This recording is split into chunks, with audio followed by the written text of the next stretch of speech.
Состојбата со ковид заразата во државата се стабилизира, а бројот на новоинфицирани се движи не повеќе од 6,5% од тестираните. Ова е причина Комисијата за заразни болести на денешниот состанок да предложи ублажување на рестриктивните мерки. Новиот предлог опфаќа угостителските објекти да работат до 23 часот, да се укине забраната за работа на фитнес центрите и теретаните, организирање на настани на отворено и затворено со присуство на 30% од целосниот капацитет. Здравствените работници ќе може да ги искористат старите и новите годишни одмори.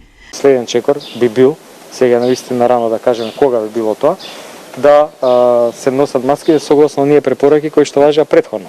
Само во група надвор, односно кога е граѓанин сам или се движи и така натаму да не ја носи маска. Но ќе повторам, за сега е рано, тоа ќе биде нешто следно за што ќе разговараме. Утрово иницииравме дискусија, заклучокот е дека треба да почекаме уште недела или две.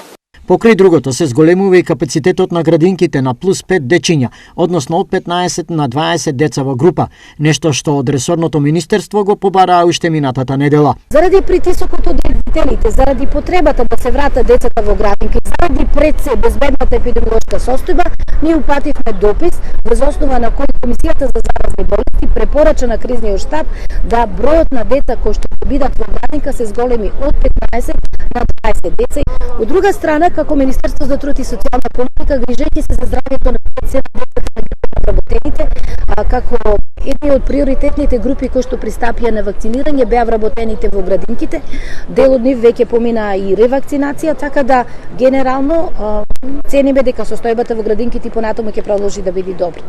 Предложените мерки ќе стапат на сила откако се очекува да бидат потврдени утре на владина седница.